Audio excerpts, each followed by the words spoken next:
There we go. What is up, guys? We are live. It is the 585 Boys podcast. We got Johnny here. What's going on?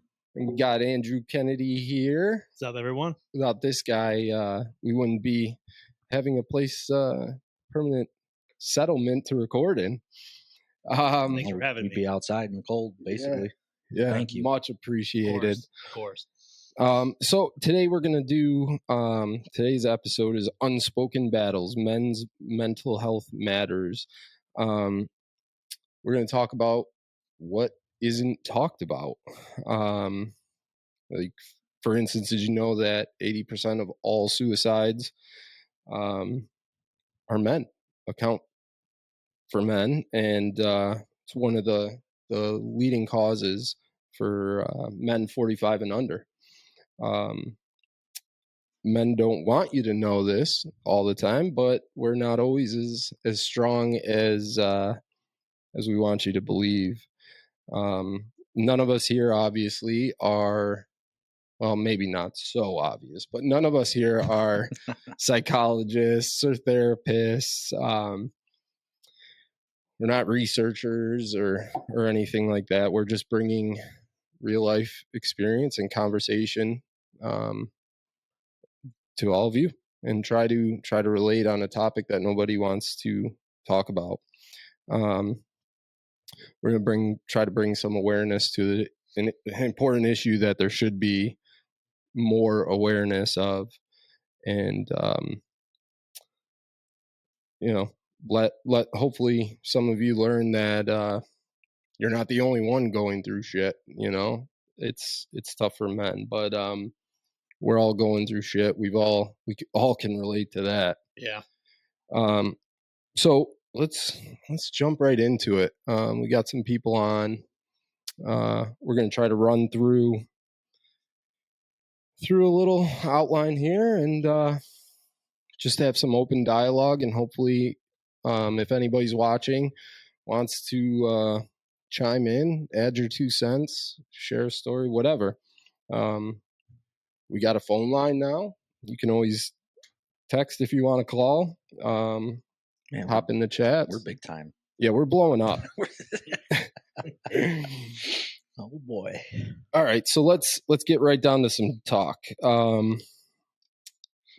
First thing, why do men struggle so much with talking about mental health? What are talk about some stigmas, myths or stigmas that come with that, and what keeps us? Well, I think you said a little bit of it in the intro, but it's, ever since even when we were kids, go through sports, all that stuff, you're taught almost not really to show emotion. You're tougher than that. You're, rub some dirt on it, like stuff like that. Yep. And as you grow up, you hear everything, like you grow up, you're supposed to protect, you're the man of the house, you have children, you have all that stuff. You're supposed to be the protector, the strong one, the one that doesn't, break down. Superhero, basically. Right. Is kind of what it is. And sometimes it's not always there. But I think that's for me anyways, a lot of it was, sports was big. That was always a big one for me.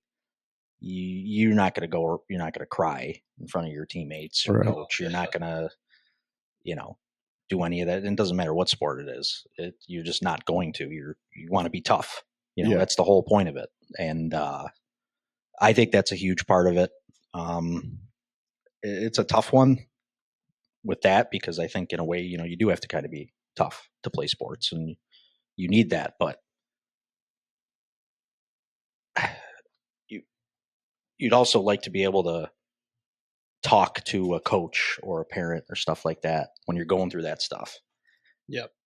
Yeah. I agree. I think that, here's the thing though. I think a lot of us put it on ourselves, like as men, right? Like, so we're growing up and we're thinking exactly what you said. Like, it's societal norm for men to grow up that way, like our dads. they obviously felt the same way that we do, right? But they never cried in front of us, so we're just like, well, fuck, that's not normal, right? Like you're not supposed to feel that way. But at the same sense, I think a lot of times we put it on ourselves, like, well, I don't want my kids to see me that way because they'll feel like we're weak, right? And we can't have that. But the reality is, like, showing them that emotion and that mental health, opening that up to them really probably is more healthy. Yeah. But we're just subconsciously ingrained. Yeah. So yeah. I feel like our parents just came from a tougher generation that, that's a whole other conversation. Yeah. I mean, I feel like their dads would beat them if they were crying. I know my grandpa would if my dad was crying, And you said, I didn't even think about this, but just watching your father or your grandfather, whoever raised you, that I think I can count on one hand the number of times I've ever seen my dad tear up. You know what I'm saying? Yeah, I don't think I ever did. Like, and it was always for probably like a death in the family or something like that. But yeah, I never.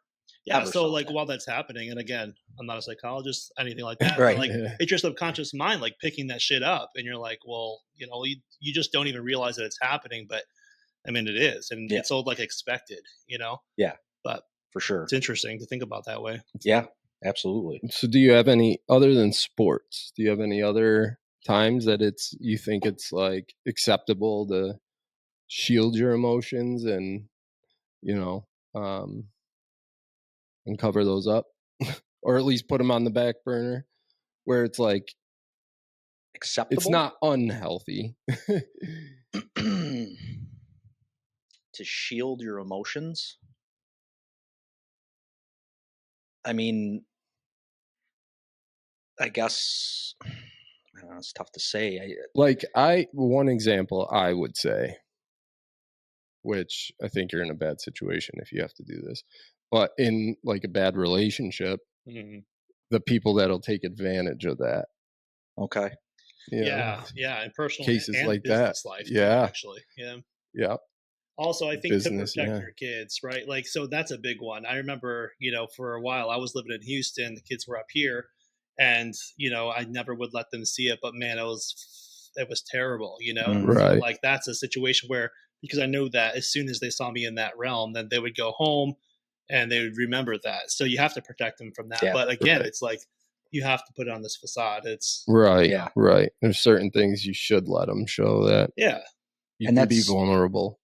That's tough in itself, especially if you're, depending on what your situation you're going through. Yep. If you do have kids and, when they're there and you're going through it, because you can't tell yourself when you're going to go through this type of stuff. You know what I'm saying? You can't just be like, I'm good now. Yeah. No, it's like, if it happens, it happens, Right. Yeah. So you're just deferring it. Right. Exactly. That's all you're doing. It's feel that you're deferring it. Yeah, right? exactly.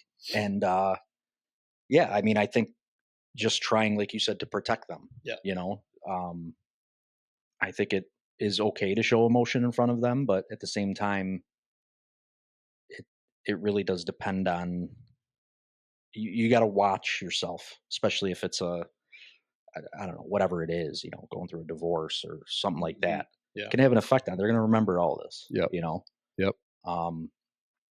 So yeah, I mean, I guess it is good or okay to kind of just protect them, shield them from certain things you're going through, your kids or stuff like that. Yep. In business, like you guys would know more than me, but yeah, I could see that being, you don't want to necessarily show a weakness. Yeah. And that's not like crying, right? Like that's just like, but that's not showing your cards. Yeah. So to speak. Yeah. I mean, you could just get hammered and hammered and hammered, like, being like an entrepreneur and stuff, like 90% of the time you're getting kicked in the dick and it sucks. But like, if you show your cards and you get taken advantage of, and so you got to be really careful. But that's all. I mean, you sign up for that. That's not like ingrained into your subconscious. Yeah. Men's mental health in a general sense needs awareness. Yep. That's something that you sign up for. Right. Right. But yeah, just don't take your mental healthness into your business. Yeah. Right. That's a disaster. Yeah. Oh, what's up, Ariana? Had her on last week. What's up, Corey? Sappy TV commercials. You already used to. Yeah. So with that being said, then, for you guys, do you guys have any ways that you cope or deal with that if you're going through shit or, something's going on? Is it healthy? Is it unhealthy? What do you guys do to cope with those things? What do you got? So I've been on like an anxiety medication for, I don't know, a few years now. I've tried the therapy thing. Yeah, we'll talk about that. Didn't necessarily work out for me. Mm-hmm. I didn't do it for too long, so I don't know if I really gave it a fair shake, to be honest. But Sure. just at that time, it just wasn't. I just kind of stopped, Yeah. But it's tough. You kind of do the best you can.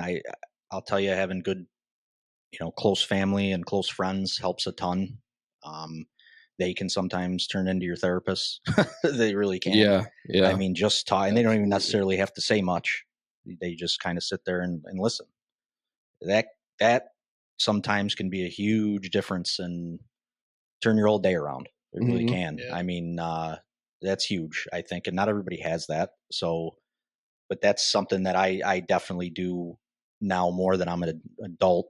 When I was younger and a kid, because I feel like I've always kind of had anxiety growing up, kind of runs in my family a little bit. But I think everybody kind of has it in one way or the other. But just, I didn't do anything about it back then because I just thought, well, you just got to kind of push it to the side, like it'll pass.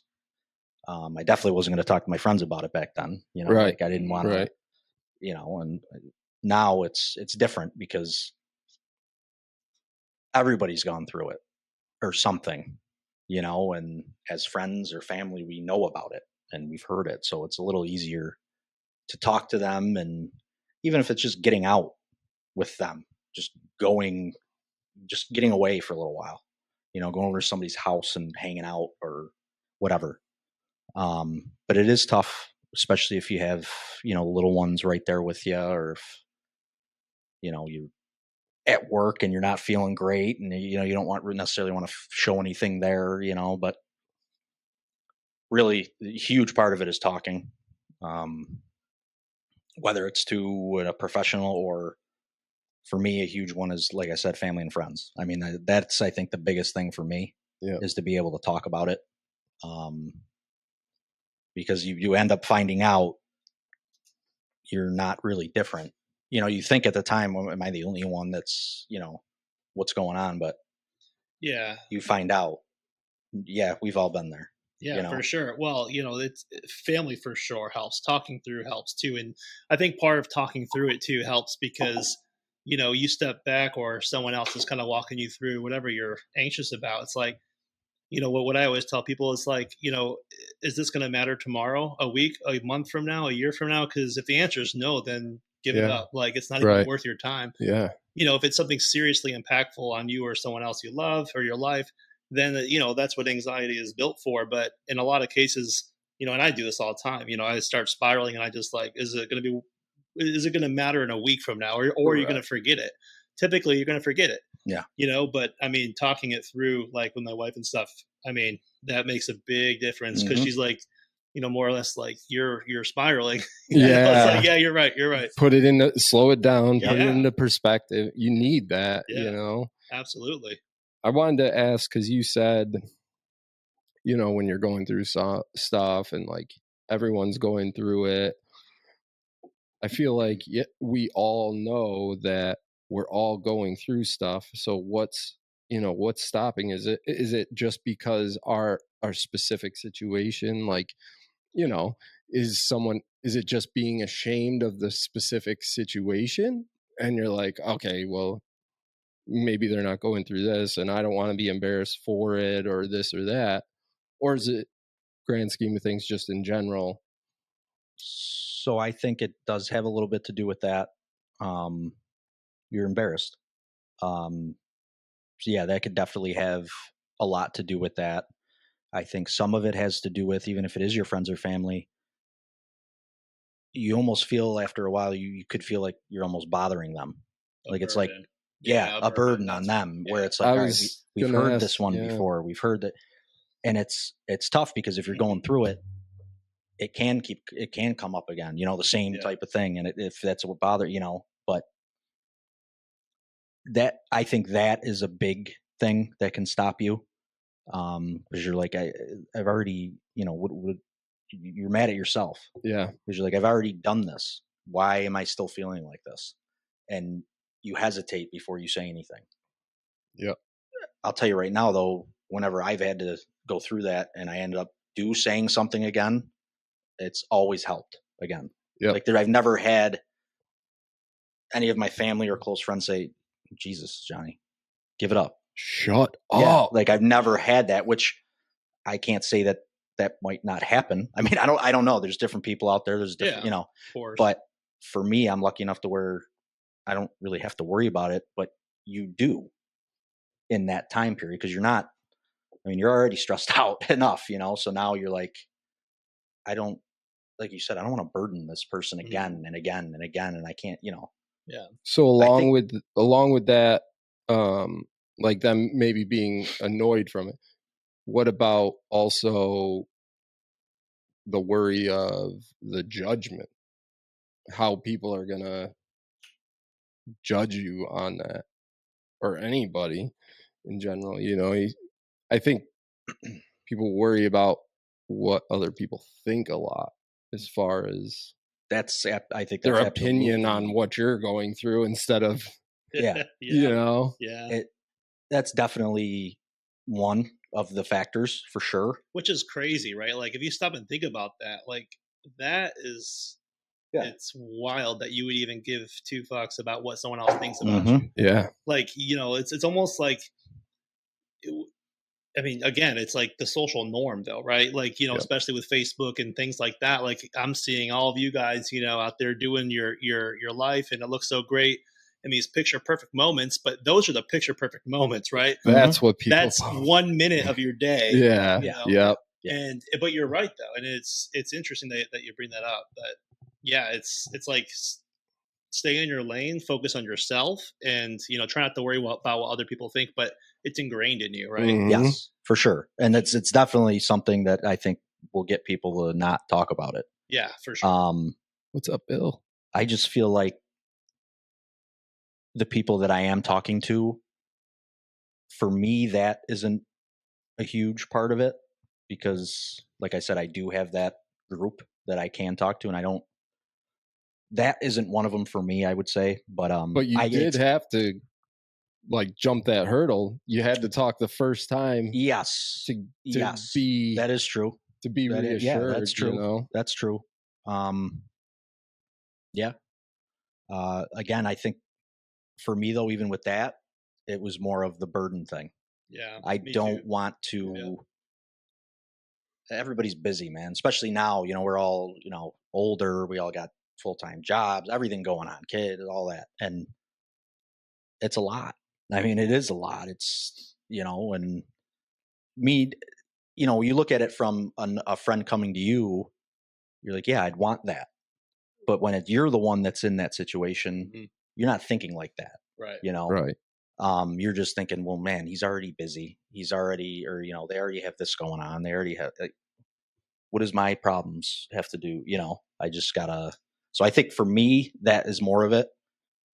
But I do think that the judging part can be a huge issue too. Yeah. Right. I could definitely see that for some people. Yeah. I think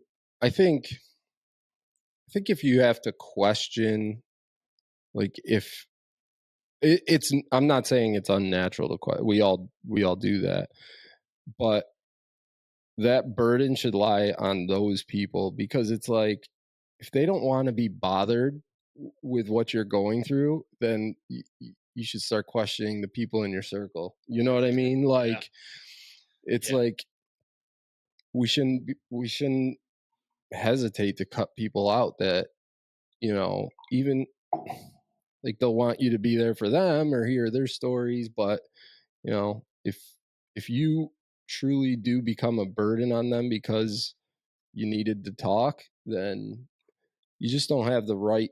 Then that person, what are they in your life for if you can't help each other out? You know, very true. Yeah, you got to keep a tight circle, man. For yeah, sure. Yes, you have to.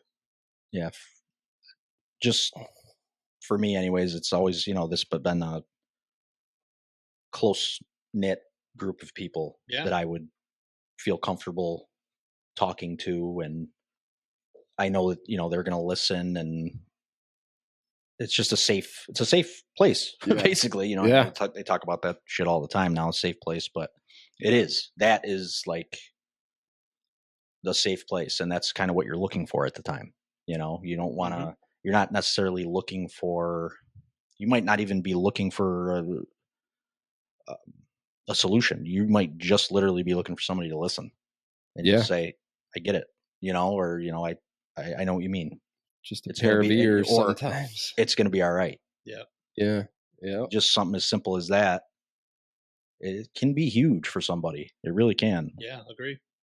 That was kind of the next thing I was going to go into, was how important it was to at least have that one person that you can unload to,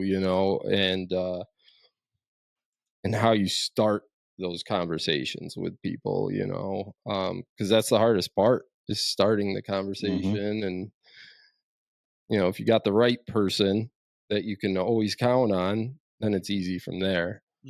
But I think the importance of that, and having like this podcast, for instance, having something to bond over, which makes it easier to talk and put things out there. So it's having that.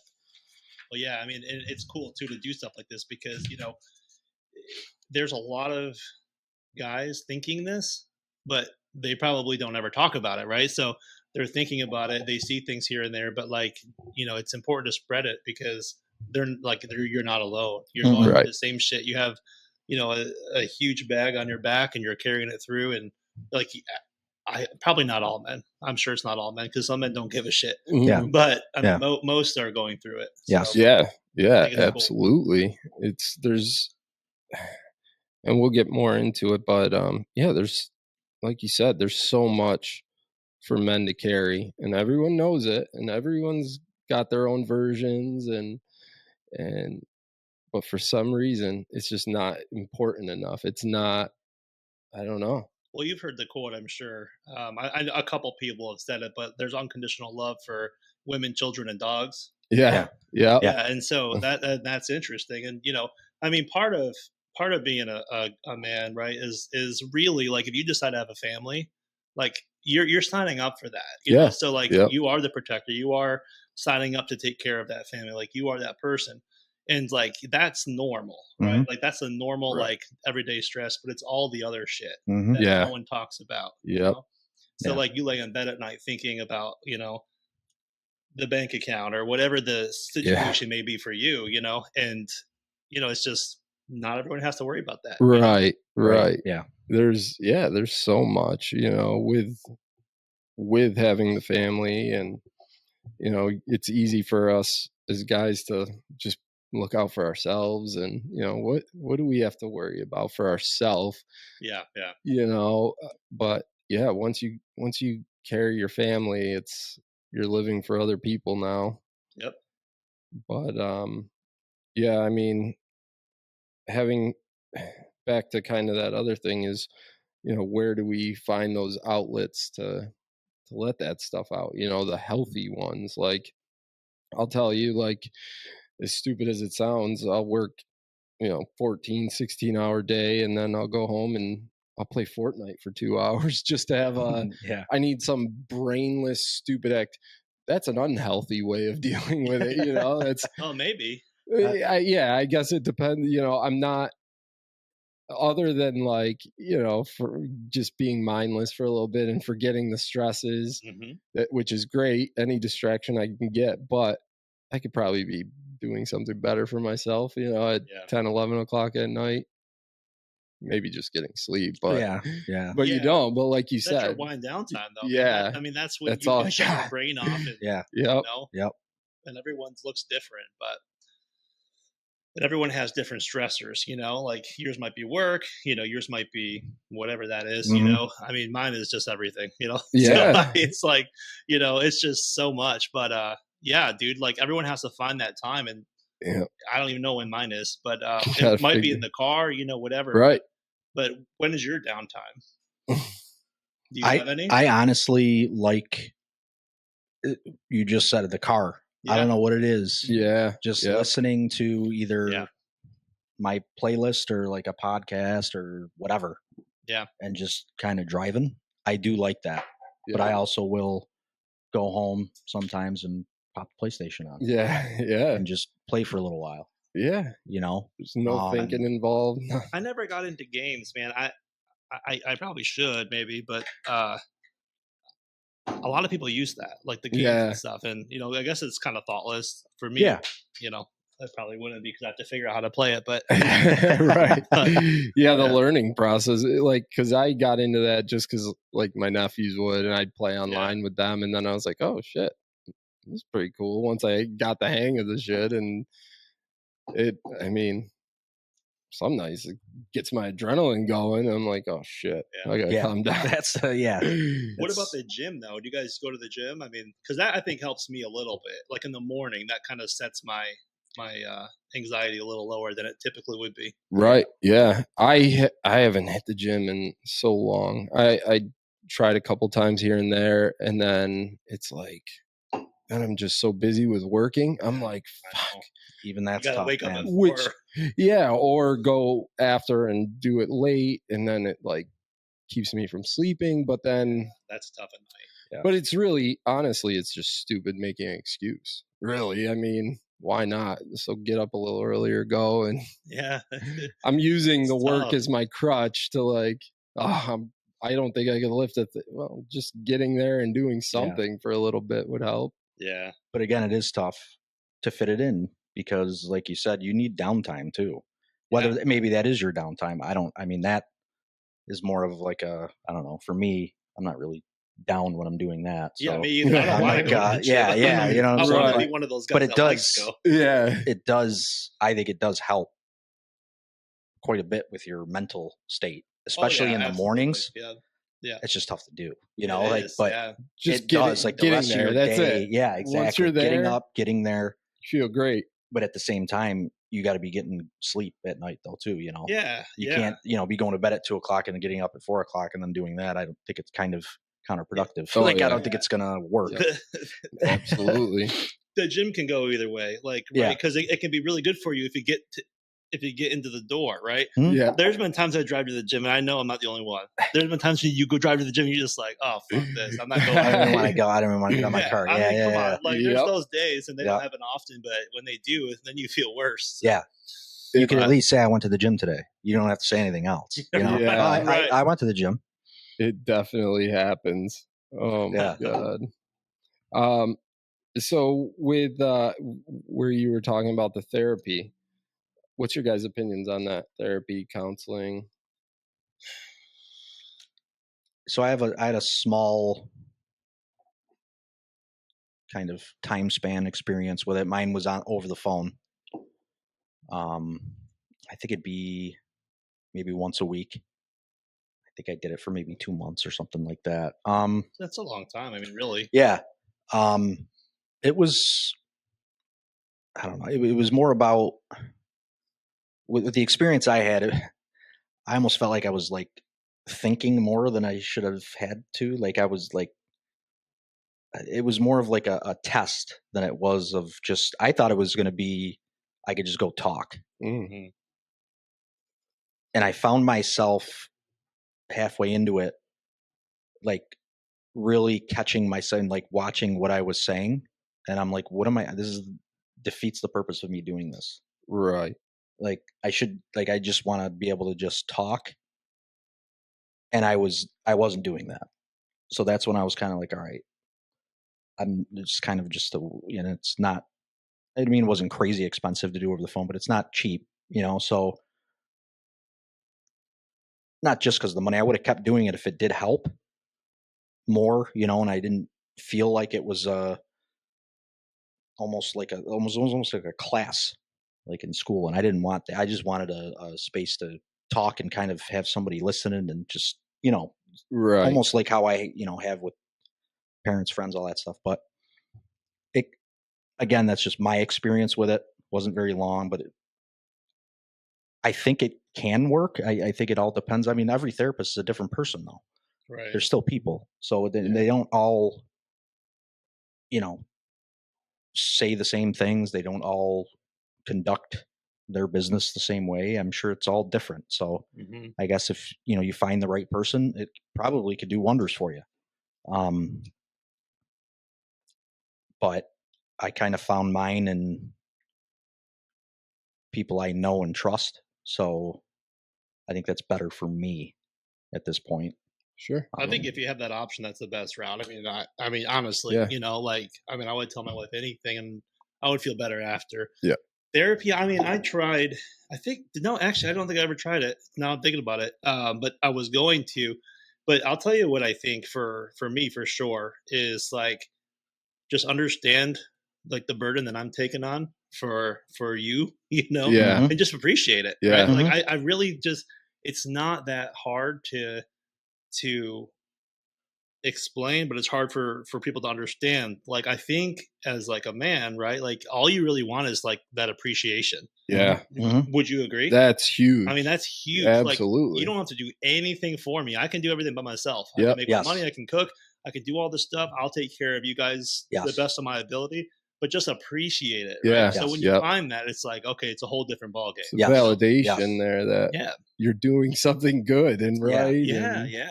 Just appreciation, man. I'm very mixed on the therapy thing too, because it's like, anytime money's involved, you never know what you're going to get. And, there's good, there's bad, just like you said. And I guess if you really, really were going to commit to therapy, to really giving it the best effort, I feel like it's, one, it can't be forced. And two, it's like trying on shoes or clothes. You got to find you might go through 3, 4, because the therapist needs to fit. It's not just calling any therapist. Like you said, they're not all the same. No. But they got shit going on in their lives, so I'll tell you, I think some therapists need a therapist, because it's like sometimes they're worse than the people they're trying to help. Yeah. And they don't probably think that no, right. Right. I got a degree. I don't need, I know how I am. But that's a very iffy thing. Like you said, I'd rather just have that person. Yeah. Yeah. But it's let's go back to some of the, the stuff that men carry. You want to be the provider. You got the money side of things. There's a lot of households that's the huge burden. That's why so many people get divorced. Money's a big financial side. And on a guy, at least from our aspect, it's like you want to work, you want to provide.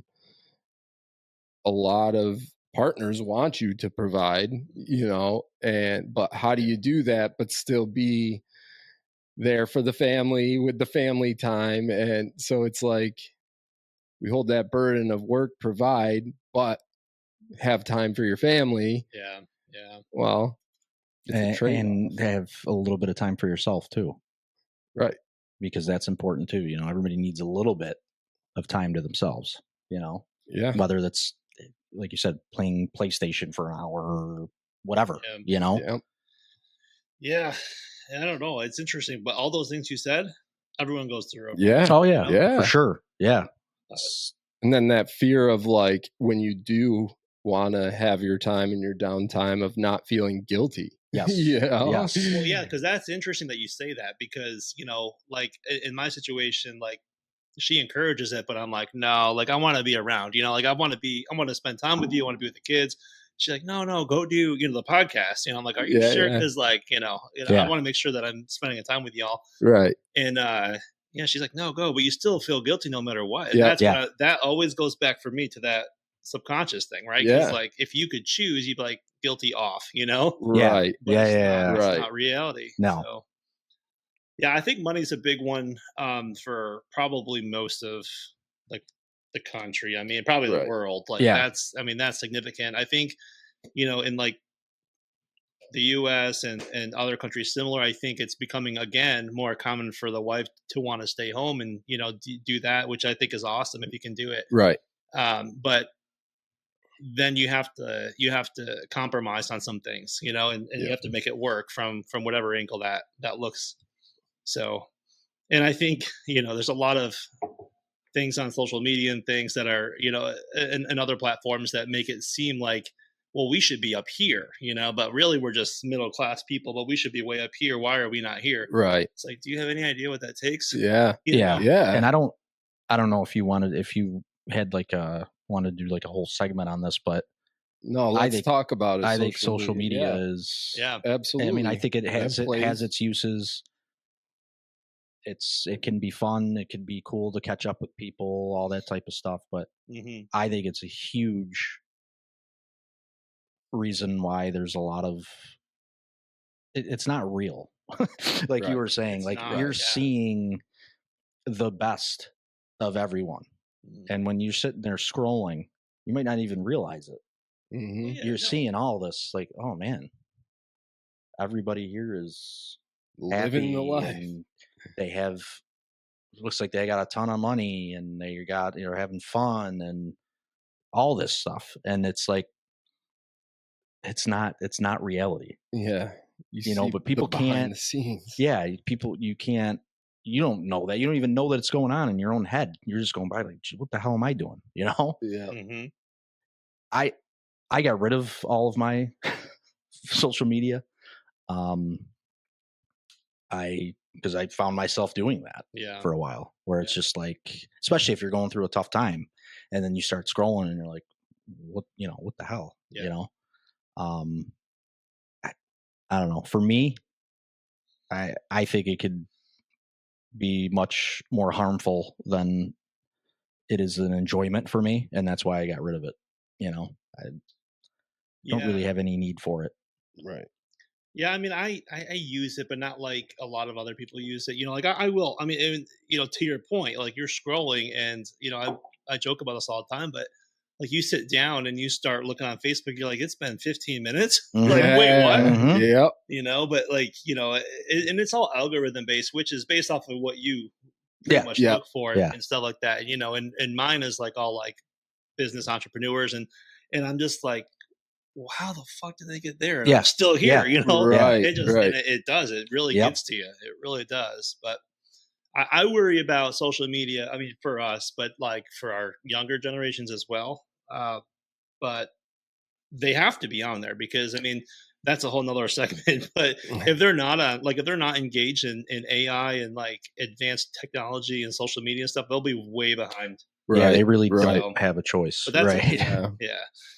Yeah, we're flying by so fast with technology. It's like, yeah, man, you just can't keep up. I mean, if you look from like, my grandmother was born in like 1921. If you look from like her lifetime, it took like, 100 years from, I don't know what she had, maybe a telephone, like right, or she was right. I don't even know when that came out, but like, and then in the last 10 years, like we've done that tenfold. Yeah, I mean, maybe even the last 15, 20 years. But 2010, I think I got my first iPhone, and that's from there. It's history. I mean, Now we got Teslas that drive themselves, and it's crazy, man. Yep. Yeah. Wow. It's going so fast, and probably things we don't even know yet. Oh, definitely. 100%. For sure, there's robot people running around somewhere. Yeah. So I wanted to kind of touch on this. The suicide rate and stuff. Did you guys know that men are 80% of the suicide rates. That you look at how many people that is, and 80%. It's just like another thing that I read. So there were a couple was about the rate, how men are 4 times higher to be misdiagnosed with any kind of mental health issue. And I don't understand that. I don't know if it's when we go in, if they actually go in for help, or if they're being checked out, they're just so good at faking it. That's why it's such a high rate, but maybe not honest too, you're right. It's easy to, like, if you're just going to like your normal doctor, it's pretty easy to have them, not think that anything's wrong. Yeah. Just, basically you're just saying, yeah, I'm good. Everything's going good. They'll ask you questions. No, I'm not feeling that. That's all you got to do. Like it's not, which, but it's tough for the doctors too. Cause I was going to say, are they too quick to take so what the statistic was, is they're 4 times more likely to be misdiagnosed than a woman, even though women are getting diagnosed at the same rate they're getting help with depression, you're saying? Right. Or mental health disorders in general.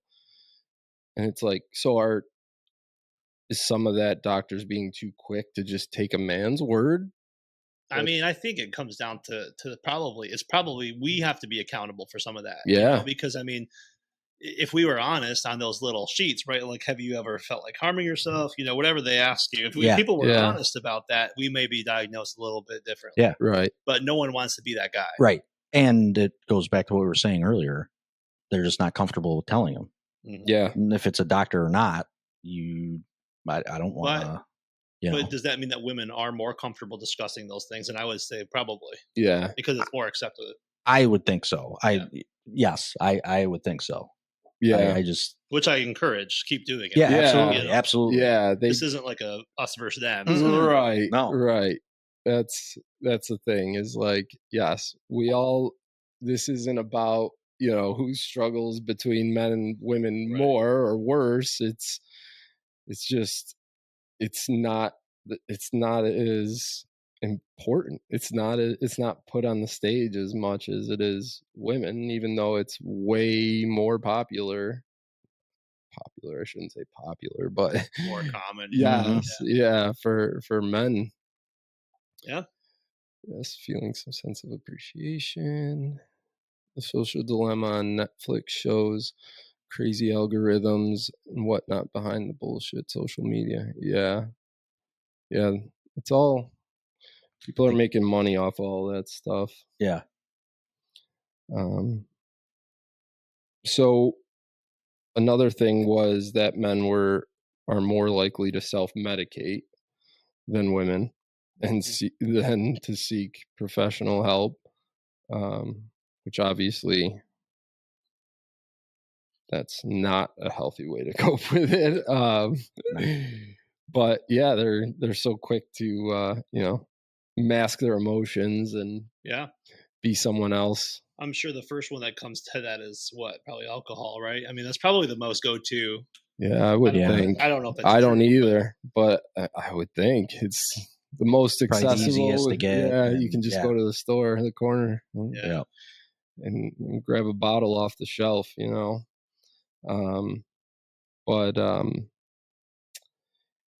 yeah, I don't know. It's ridiculous to me that so many men are just killing themselves. And,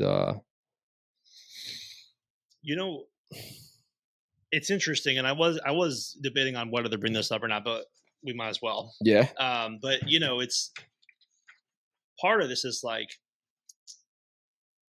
not putting blame on anybody, but does this stem from childhood in any way? Right? Like the severe depression that causes suicide and things like that. Like, what are the factors that would cause a kid to grow up into an adult like that? Because I don't think that, you have a really healthy childhood and everything's going fantastic. I don't think that individual kid grows up and says, you know what, this is too hard, I'm out. I think, and this is complete opinion, so but I think a lot of times too, when you see, a parent will do everything for their kid, right, or not hold them accountable or anything like that. Those are the kids that I worry about, because those are the kids that when they get out of high school, they get kicked right in the face hard. And it's like, oh, how am I supposed to pay my bills? Like, how am I supposed to do that? And mom and dad can't afford it, right? So now you're on your own, bud. Right. And I truly think that that's a big contribution to like men's mental health. I mean, overall mental health, but specifically dudes, right? Right. Yeah. Pair that up with what you said, right? No crying in baseball. Yeah. You know what I mean? And you got yourself a mess. Yeah. Yep. For sure. So. Yeah. I think another thing too that plays into being afraid or choosing not to talk is and I don't want women to kill me for this one, but I think a lot of women make it tough to talk. So women want you to talk about your feelings.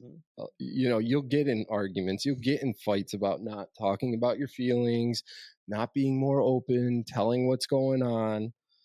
But then so many times, I know everyone has a time where you do that and you immediately regret it after, because the response isn't any type of understanding or it's, I understand, but there's a but.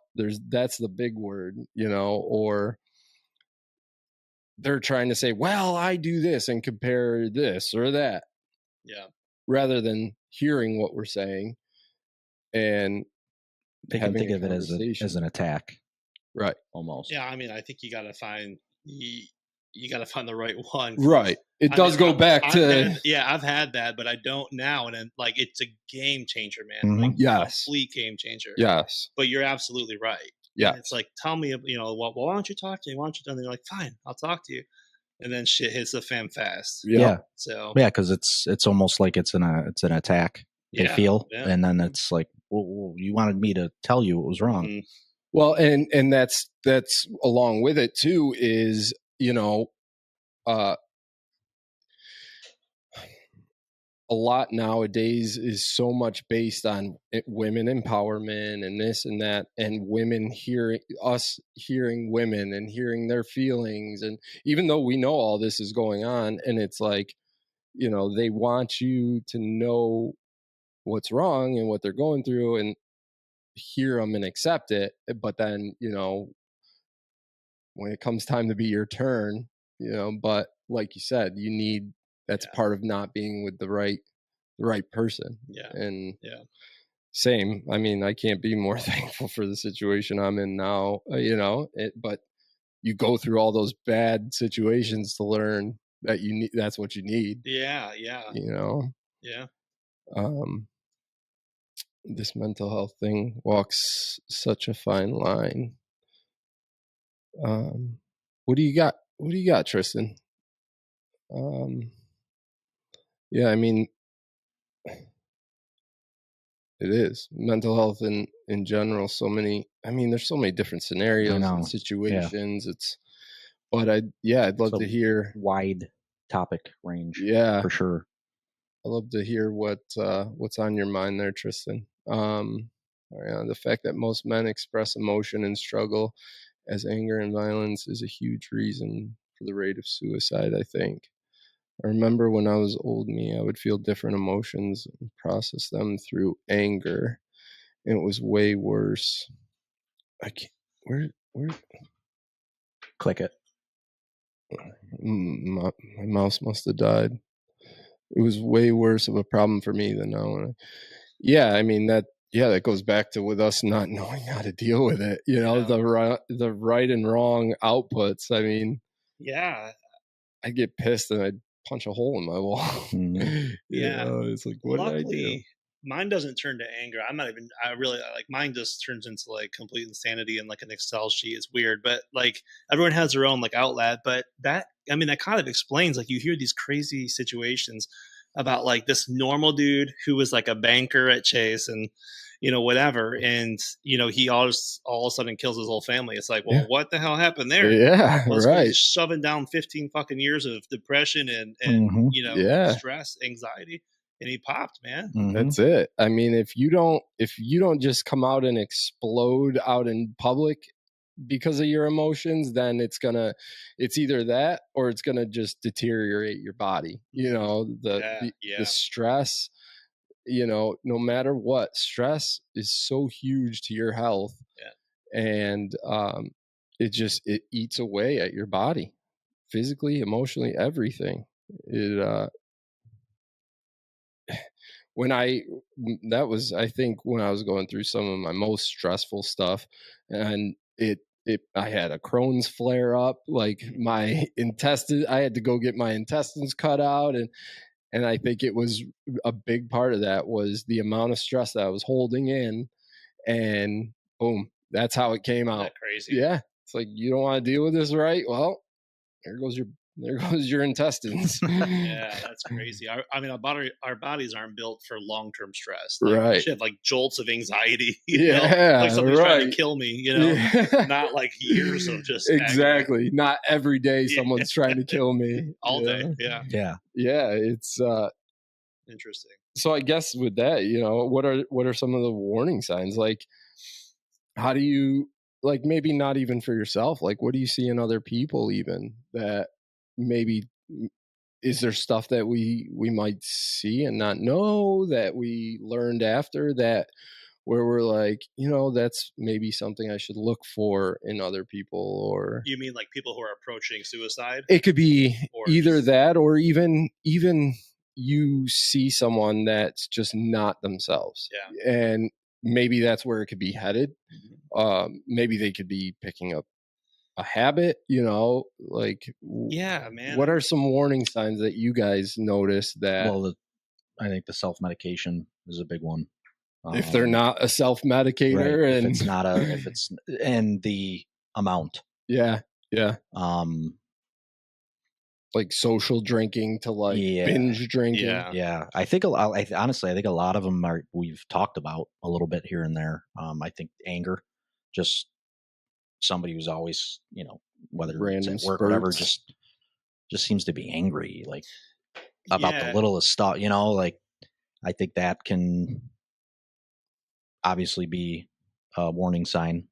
I think you got to look for, I mean, it's tough though. Like Tristan, actually, like he said, fine line, because you don't know what they're thinking about. But I think people who having trouble like concentrating, like you just notice them, like kind of, even if it's somebody close to you, you're having a conversation with them, and it's just not the same. Like you can almost tell. Lights are on, no one's home. Yeah, like something's up. Like, so he's thinking about something, overthinking something, or you know. Yeah. I mean, there could be a lot. I think. I lived close to this with one of my best friends. I had two friends growing up, and one of them isn't here because of this. And I think, like you said, looking back now, it's like, oh shit, but when you're in the middle of it, you don't see it. But like, people let themselves go. Yeah. Because this individual was like a gym rat. Like, he loved working out. He was in great shape all the time. Like, and it's like, I wanted to be that good in shape, and then you notice like, wow, he's not in shape anymore. That's real weird. Right. And, right. And, it's like, you should have probably caught that as a friend, but you don't. Like, that's minor, unless you're with that person all the time. Yeah. Yeah. Like the binge drinking and stuff, you'd have to really know that person very well and be with them a lot. Right. To notice that. Right. Yeah. But yeah, I think if people start letting themselves go, I think that's something that you need to investigate more. Yeah. Yeah. Or if they're like, I guess really any like major changes to, if they're a social person normally, and they go into hibernation, seclusion. Good point. Yeah. Very good. Yeah. Also, I think another big one, is someone that's usually high energy, very happy, and now all of a sudden they're dragging. They're tired all the time. They're those are some indicators, but then there is a lot of times that we do notice those things in people, and we don't say anything. So I mean, what's up with that? Let's talk about that. Like, what keeps us from going to someone, especially men? We're talking, why? Is it part of the toughness? Is it part of the, I think that could be because I think any one of us could say, oh, I think there's everyone that has a story that, you could have asked a question or, but it kind of takes them too to accept it. Well, yeah. Just like it's tough for the person going through it to break that barrier and come out. It could be tough for the friend or the family member to break that barrier. Like, hey, almost, because depending on your relationship, not everybody's as close as other people are, and that might just not be the way you ever talked to each other, and it could be scary. It could be scary to go up to somebody and say, hey man, you okay? Not knowing how to approach it. I mean, and if you do say that, no one's going to be like, nah, dude. Right. And that's the other thing. I'm good, man. Like, you ask someone, how you doing today, man? I'm good, man. How are you? Yes. Yes. You ain't fucking good, dude. Right. Yeah. It's the truth. But I think that has a lot to do with it. But we should. I mean, we should still ask. And that's a good point, because I don't think we do. I don't think anyone does. Yeah. Unless it's a parent, or something like that. And, right. Yeah. Because that's the thing. You don't know if they're going to just go, unload on you, and maybe that's just what they needed. It's tough. And then holding on to that regret can drive us even into our own depression of I wish I said something, or I should have just grown a pair and just fucking asked the question. Yeah, dude, that's real. That's some serious shit. You have to, and that stays with you. So it's better to ask. Try, what can it hurt? It's a lot of it is just us getting out of our own heads and not worrying about how someone's gonna see it, or how they think of us, or but it takes everyone to really accept it, to feel okay to do it. But I don't know. Just didn't say any more about that. You don't want to embarrass or insult your friends. It's hard to know how men will take those sort of questions. Yeah, that's very true. It's just over time, I feel like it takes a better friend to ask that question. Yeah. That's to face the hard stuff is always, I feel like, tougher than just letting it go. And I feel like there's a time and place to ask that question. Right. Like, I feel like it's probably not something where, if it's a bunch of you hanging out. Yep. Or at the bar. Like, hey, man, in front of everybody, and say, hey, you okay? Like, saying it. Right. Like, private. Then he's probably going to be like, I'm fine, man. Yeah, what's up? Yeah. I feel like it's more of a kind of a one-on-one type thing. Right. But yeah, we're all guilty of it. Yeah. I mean, we really are. I feel like even nowadays too, it's even easier to reach out, just if you shot someone a text and maybe their response is like, no, I'm good. But then, 24 hours later, maybe they thought about it, like, oh, maybe I can talk to them. Maybe. Yeah, that's true. Actually, that's happened. Yeah, that's actually a very good point. So just having the open line. Yeah. So it's like, well, yeah, because then you can stew on it. Like, I wonder why he asked me that. I wonder if he notices something, like, it's like a two-way street. Like, it shouldn't, how they respond shouldn't discourage us from asking, or, in the future. And then also for them, it shouldn't discourage them. Hopefully it helps them open up, after processing, like, oh, okay, maybe I was feeling like no one cared about me and someone's showing that they cared about me, but they just, in that moment, caught them off guard, you know, or something like that. But, yeah, I think, I don't know. It's just, I just don't understand. There's so many things out there that are just, it seems so less relevant. And we all know this is a problem, but just nothing gets done about it. And I think it's our own fault for not fucking speaking up on it. Yeah, I think every individual's, it's their account. Like, they have to be accountable for that too, because, you should be able to have these conversations with somebody, like, I mean, it's hard though. I mean, I don't know if you all have been there, but like when you get in that deep, deep depression, it's just like, fuck it. Like, I don't even want to talk about it. You just bury yourself, and that's the worst place to be, you know? Yeah. But like, you have to put in a little bit of work and get out of that. Cause I mean, the reality is, and I say this all the time, but like, like no one is coming to save you. Right. Like, it's just the truth, man. Like everyone's got their own shit going on. Like, as a man, just step up and say something, man. But like, look, I'm feeling like I want to, die or whatever that is. Yeah. And when you say that, shit's going to change, because now people are listening, right? Yeah. Like, like, oh my God, what's going on? Yeah. Yeah. But if you just, like, you can't tell, there's people you walk by in Wegmans every day that are probably thinking like, fuck this place, man. Yeah. Right. I'm done with this. Yeah. And they look normal as hell. You got a shopping cart with a kid in there getting their broccoli. Yep. You don't think twice about it. No. Yeah. So we have to have some accountability too, to speak up. 100%. Yeah. It's not a movie. Right. You're not going to be sitting there and somebody's just going to walk in, right, and be like, oh, that's, never. It's not going to happen, If you're lucky enough to have a partner that can, sends that energy shift, then good for you. But there's a lot of people that don't. Right. So, right. So what about this? So, okay, maybe you've gone through some shit. You got yourself out of it. How do you keep yourself there? How do you strengthen that mental aspect? How do you keep yourself sharp? How do you? I think it's an everyday process. It's just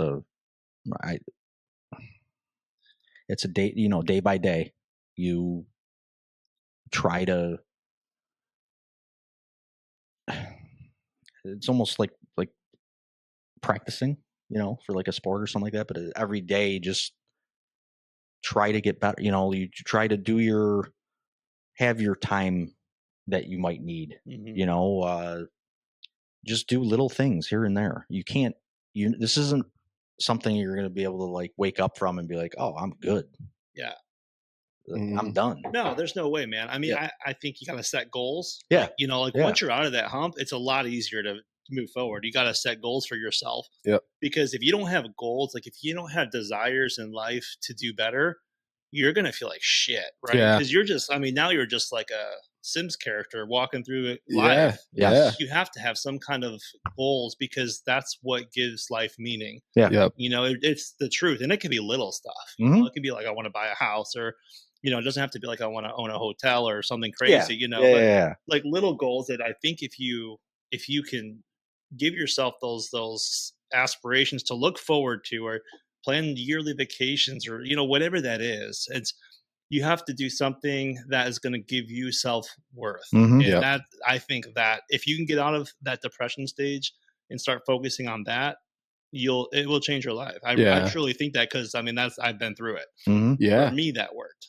I feel like so many things I've done, I've related to. So like fighting.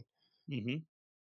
I love to fight, but going and fighting is what always gave me something to work for, to get stronger, to get better, and it's kind of like what you were saying, like you can use real estate as an example, like investing.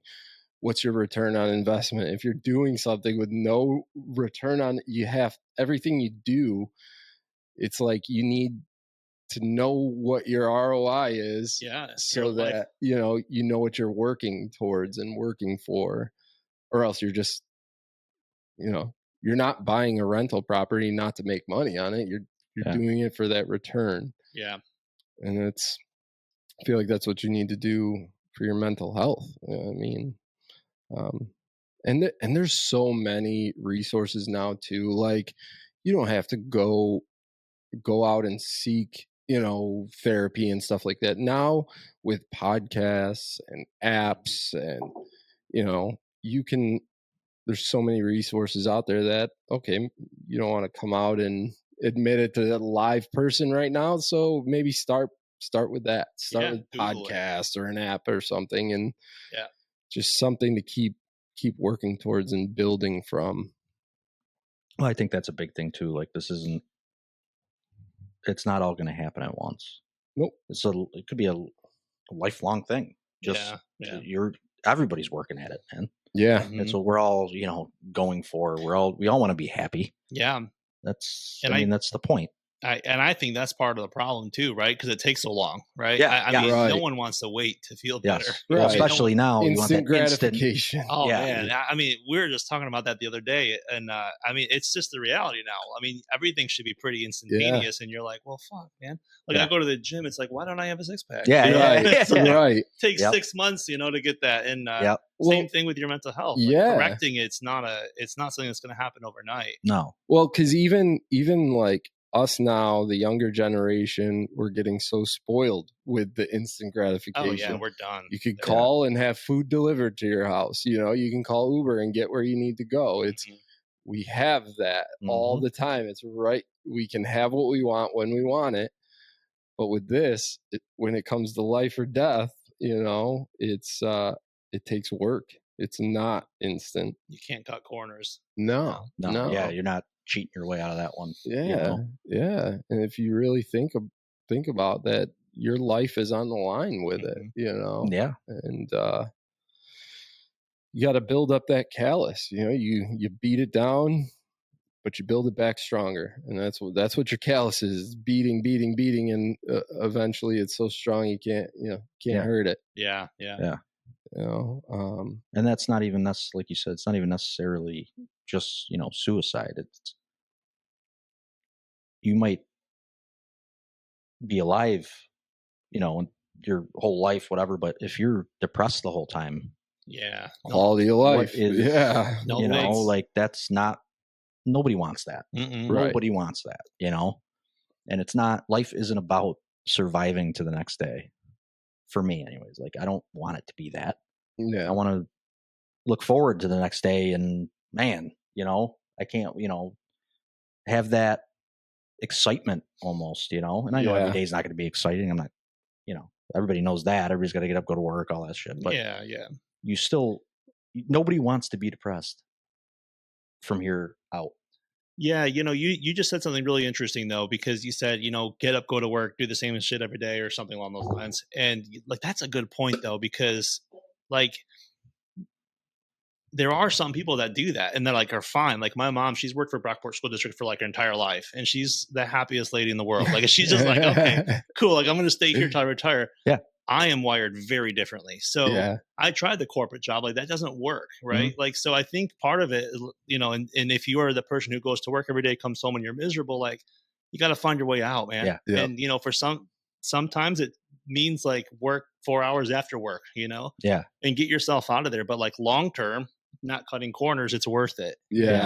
So it's figuring out what makes you happy too. And that might be different than what makes your partner happy. Yes. You all just have to work together. But that's a really good point, because I would say a lot of the country is going to work every day, working a shift job and just coming home absolutely miserable. Yes. Yeah. So 100%. I know a lot of men are, for sure. Yeah. Well, you can't tell me you like doing some of those jobs. Right. No. Oh, and not only that, there's not, what is there to look forward to?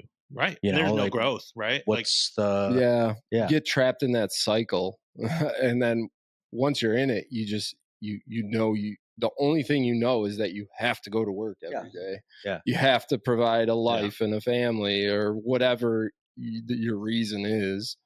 Yeah, we call those the golden handcuffs. Yeah. You're fucked, man. Yeah.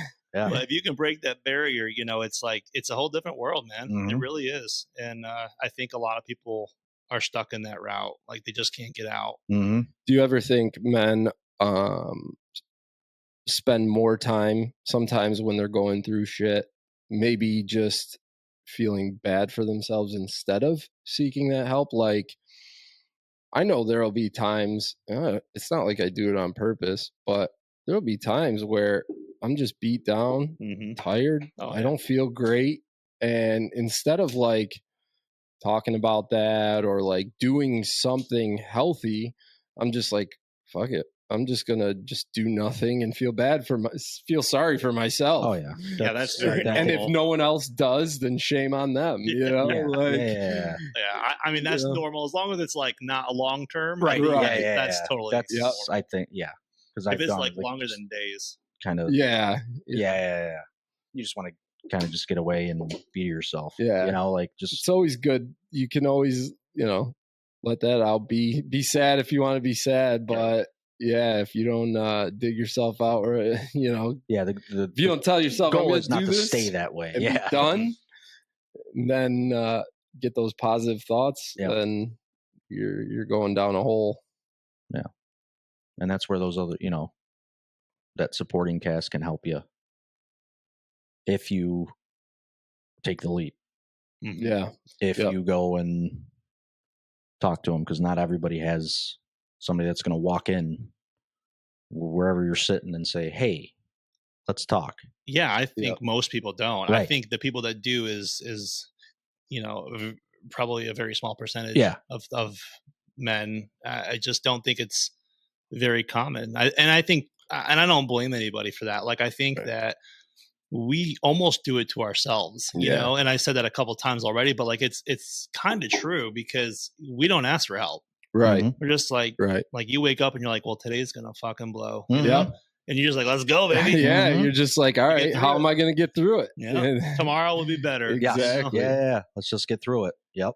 Yeah, that's part of it. That's it. Yeah. We just know we're going to find a way and make it happen. Yeah. But I think really it just comes down to keep talking about it, keep getting it out there, and picking people up, picking others up, that's the thing too. It's so hard right now with how divided everyone is, and like the focus is on so many stupid things right now, and instead of reality, and people just are caring too much about the wrong things, things that don't affect their lives, other people that they could care less about your life, like I always go back to the politics. Like, why do so many people invest so much into these people that they don't care what you're going through every day, like focus on the people around you and what they're going through. And politics is, since you opened up the store, it's a business, right? Like, I mean, let's not fucking kid ourselves. It's a business. Both sides are a business. Yep. And they're raising money. I mean, that we're not going to dive into that too deep because it's a different conversation. One day. Yeah. But that's for another day. Yeah. But I mean, it's still kind of, you're right. Like, they don't give a shit about you. No. And they just, it doesn't help our case at all. Yeah. And people, I'll leave it at that for now. Yeah. People are cutting people out of each other's lives and shutting people down. And it's like, Joe Schmo over there, who you think is a Republican racist, is going through some shit, and could have been your best friend or your family for 30 years, but you're a liberal, so you won't talk to him or figure out what the fuck's going on. It's just so divided, and no matter what is going on in the politics world, we got real life down here that we're living in, and there's always someone going through some shit. But yeah, I don't know. I wish Tristan expanded on what he was saying over there. What did he say? The mental health thing walks such a fine line. which it does. Mm-hmm. Yeah, I'm the type to pick up on my friends in hard times. Johnny is right. Sometimes you will have to be forceful to get them to open up too. I guess to an extent forceful. You know, you don't want to push them to the suicide. Yeah, let's. Ariana won't leave me alone. I'm ending it. You don't want to be the reason. But yeah, I get it. You know, sometimes you just got to drag them out of the house and make them do something, and you can mask that though. Yeah. You know, but yeah, it all.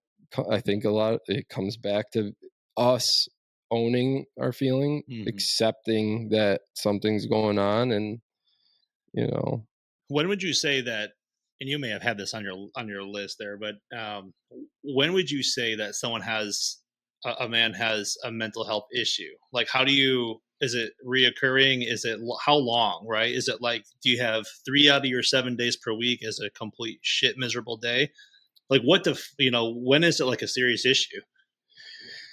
Well, yeah, I mean, it's tough. I feel like if it's for me, if it's more than a day or two, that like I give myself almost a limit. Like I'll give myself a day, 2 days, 24, 48 hours. And if nothing I'm doing is helping that, then I know I got to talk about it or something. You know, something's going on. I got to change something. Yeah. Because yeah, I mean, I think it's unhealthy after, you know, if you're sitting there for a week stewing in your emotions and, you know, what the fuck's going on then? Yeah. You know, that's a long time, man. It is. Well, yeah, it's easy to get stuck in that after that amount of time. You just it's almost a routine at that point, you know, and it's going to be tougher the longer it goes, the tougher it's going to be to get out of. That's where I definitely think, you know, you have a problem if you know it's too big to get yourself out of. Yeah. And then like, what do you do? You know? Yeah. Right. And that's when you have to take some accountability and say, like, I got to help. I got to get help. Yeah. I can't do this alone. Yeah. And that's, I think, another thing that people don't want to admit to themselves. I can't do it alone, you know? Yeah. Because sometimes you can't, you know? You just can't. And it ain't easy to admit, you know, especially for a man, you know? No. Yeah. You know, I mean, look, that's what you just said. You keep saying really good things and it just makes my mind go, woo. But like, yeah, like, especially as a man, you know, it's like in, you know, our grandfathers, you know, our dads, whatever, you know, they're like, well, you're the man of the family. And like, yeah, fucking right I am. And I take care of my family. But there's still things that like, we're not, you know, we're not invincible, right? Yeah. Like, so we still get stabbed in the heart and bleed, right? Like, absolutely. You know, and so I mean, that's true. And, you know, you may talk to your spouse, or it may not be that for some people. If you're alone, you're in deep shit. But if you can like talk to a spouse, or if you can go to work and be with coworkers, even like anything that can pull you out, and like just reach out, just be around other people, because the energy will feed, right? Like you'll pick up some of that. Yep.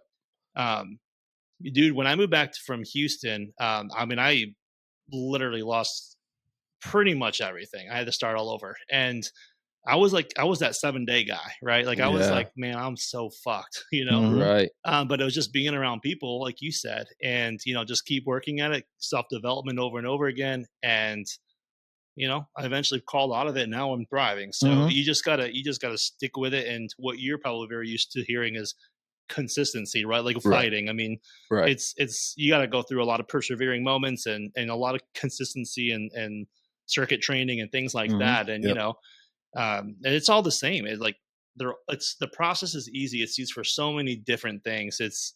You just got to put in the work. Yeah. I think a big part of it too is once you go through that point in your life where you think it was like your hardest time and dig out, you start to realize, you know, like building that callus, you start to realize you get out of it alive. You got out of it. You can do it again, you know, but it's getting yourself out of that first one. There's always going to be a time, you know, and then the next time you're going to go through that multiple times where you're like, this is the hardest thing I've ever had to go through. No, but if you're on rock bottom, man, there's nowhere else to fall. Right. Like, you know what I mean? Like, Yep. what are your other options? Yeah. Right. Yeah. Yeah. And I know when I went through my shit, it was yeah, I mean, I didn't know what the fuck I was going to do to get out, not a clue. And I just started fucking I couldn't stay still. I had to go find myself. Like I had to just go, all right, I'm going to erase everything that I thought I knew about myself, and just kind of start myself over, relearn who I am, what makes me happy, because whatever I was doing at that time got me to where I was. And I knew, all right, I got lost with something. So let's just start blank slate and try to rebuild and try to get. And it could be different with everybody the way it is, because like you said, you didn't know what to do at first because there is no answer. There's no and that's why it's so hard. If there was an answer, you wouldn't be there. It would be, like, oh, okay. Yeah. I could just and the answer is not from people that are not you, right? Yeah. Like, that's a big thing that's too. The thing. Yeah. People are like, well, just do this or do this, and you're it like, might not work for you. Yeah. Right. Yeah. Right. So that is the thing. You learn. You learn about yourself. That's the biggest thing. Everybody, when that that time happens, you don't know what the fuck to do. You just try things.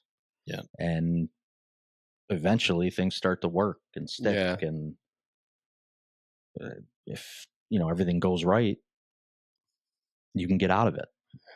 But it's not easy. No, and I think along with that, the biggest thing I think a lot of people need to realize, like, I feel like it's a cliche thing, but the whole, if you're not happy with yourself, you can't be happy with someone else. Like, I feel like people need to learn right off the bat, like, who they are and how to be happy by themselves. Like, I started, when I did that, I would go out to dinner by myself. I would, I'd go do activities by myself and like figure out, how can I be happy if there is no, I mean, you need to know how to be happy without anyone in your life so that you don't feel that loneliness, or like you don't know what to do with no one's around, Well, it shows you that, you can do this.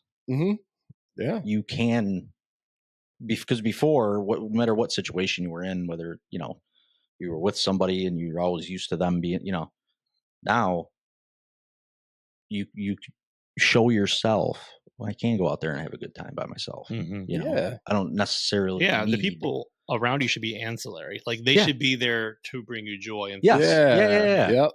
They're a supplement to your life. You show yourself, teach yourself, hey, I'm good with this. Yeah. And that's when you can start little by little getting better. Yeah, absolutely. It's funny that you bring up that going out to eat by yourself, because, dude, I've had so many dinners by myself and people look at you like you're nuts. Right. Like, why is this guy, this 30-something-year-old guy sitting here in Olive Garden eating a meal by himself, like at dinner time, But like, that's exactly what you said is happening. Like, you're literally you're okay with it, man. You're good with yourself. You have to. You gotta just know that you can take care of yourself. You can be happy alone. Yeah.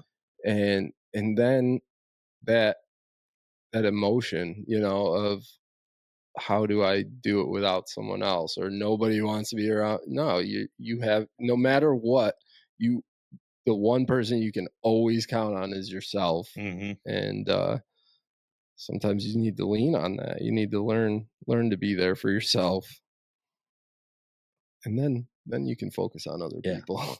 Yeah. It's a lot. It's baby steps. You just gotta be patient and work. I do think that I do think that the society, not the society, but I do think society is becoming more susceptible of like mental health for men. I truly do think that it's, because like 40 years ago, like, well, whatever time frame you want to put on it, let's just say Vietnam time, like that was, that was a really tough time for a lot of men, like for sure, man. No kidding. Mm-hmm. Like that was, I mean, and like we've come a long ways from that. It's still a huge, huge issue. But now we're at the point where like there's, like you said earlier, there's so many other distractions. I mean, it's just swept under the rug. It's just like this: you're a man. This is your job. This is your lane you need to stay in. And basically, good luck. Yeah, Good luck, man. 100%. Yeah, there's no guide or how to that fits everyone there. Mm-hmm. Yeah. And I don't blame the older generation for raising us like that, because that's what it was. Like my grandfather was in World War II. Mm-hmm. And now my dad, I don't blame any of them for that, because that's just what it was. Like that's how. But I never was. I can't say anything. My parents are great, always have been. But like, you can't really blame them for being in that situation, because I don't even know what that. I can't even comprehend what that would have been like. Mm-hmm. Right. Vietnam. Right. World War II. Are you kidding me? Mm-hmm. Like that's. Yeah, we got it easy. Yeah. Yeah, we really do. That's different shit. That's. Well, and that's not for nothing, but that's like all that change and everything is what's where we're lucky being here, because everything as a society in our country that's changed and evolved, and there's adjustments we got to make and things we make better, and that's how we keep getting better. Where if we were in another country somewhere, we wouldn't even be able to have this conversation. So just the fact that we're allowed to sit here and open up and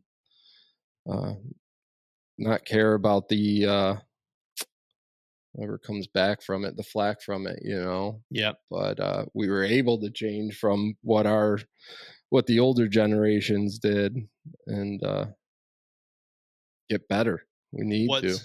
What's interesting about that, though, is like we have evolved into being able to talk about our feelings a little bit more as men and stuff like that. But what's interesting is, that's where the comments come down for the upper generations, right? They're like, "Oh, you pussies," like, you have feelings. Yeah.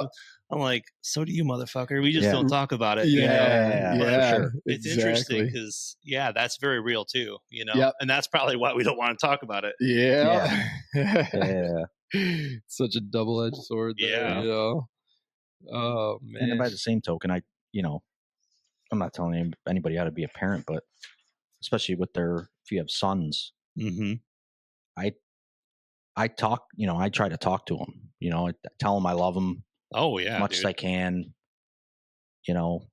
talk all the time about whatever, always at, hey, anything going on? You seem, whatever, anything. There's like nothing we don't talk about.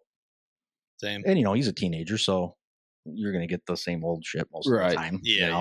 I'm fine, But I mean, at least showing that that's okay. Absolutely. Like that's huge. That's how shit can change. Yeah. That's a big step in it, I think. That is how shit can change. If it wasn't something that you wanted growing up, then you don't have to do the same thing, you know? Exactly. Make the change then. Yep. And it will continue down. Yes. Yeah. Absolutely. Yeah. Absolutely. When he's a parent, yeah. He'll know his dad told him he loved them, and it's okay to tell his kids. Yep. But yeah, I think I'll definitely. I think the thing that a lot of people don't know, I didn't, is so there's a lot which I'll leave once I have everything posted and go through everything. I'll leave links and stuff and resources, but there is a lot.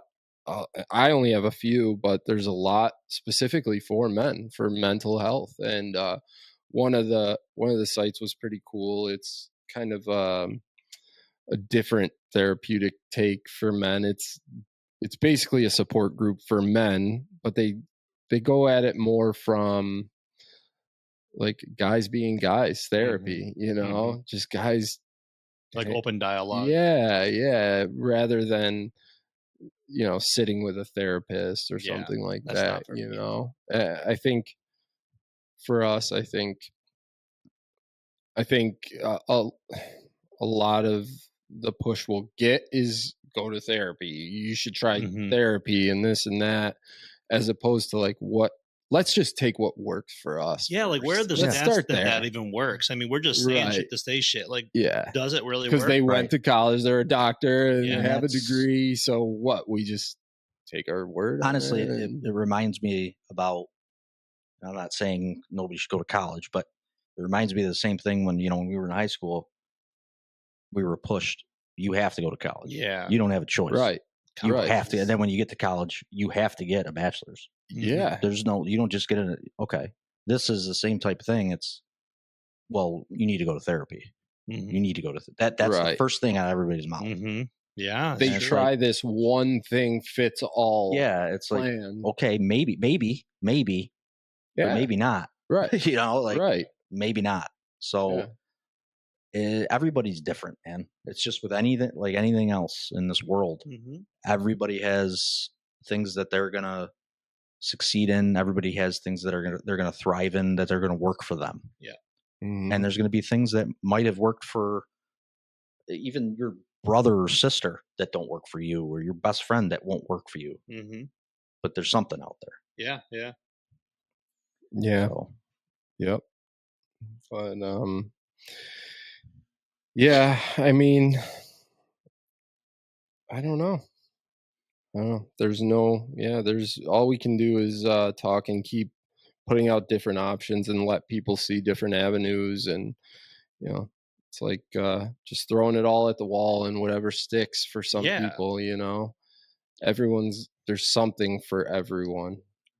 Yeah, I think it's just discovery, man. You just got to figure it out. Like I said, for me, it's goals, right? Like for me, it's aspirations to do better, which is also its own issue. But, it's like, you got to find that thing that works for you and just do it. Yep. Yeah. And I think for me, I think if, you are in a spot like this, the first thing is to recognize it. And I strongly suggest talking to somebody, taking that leap if you've never done it, whether it's your parents, friend, your whoever. I strongly suggest doing that. I think that, I don't know, that might be something that we were just talking about. Nothing, there's not something for everybody, but I just feel like that, I don't know if it can't help. If you have that person. Right. Exactly. Right. And especially if you have that close person. That's a big thing. So, so if you go to someone and, you feel worse after it, or you feel like you regretted it, we got to change that. Okay, so now forever we're going to bottle that up. No. Yeah. Because just like there's something that can work for us, you're going to find that someone that works for you or whatever. So it's like, hold that against that person. Don't hold it against yourself and punish yourself, and hold that forever now. That person isn't right for you. Talk to someone else. Some people don't do great in those situations either. Right. When when it's brought on. So maybe it was just the wrong. I mean, maybe they were blindsided or something. Yeah. They didn't know what to say, but so you might even be able to go back to them, but it might be later. Like, now I'm ready. Now I didn't even realize. But I think that is a big first. It's not going to get you there. Get yourself comfortable, but it's a start. And it's a big start. If you can start doing that, because I get what the pressure is like before you do it. It's a lot. You're like, I don't want to tell people this, Once you do it though, it feels so much better.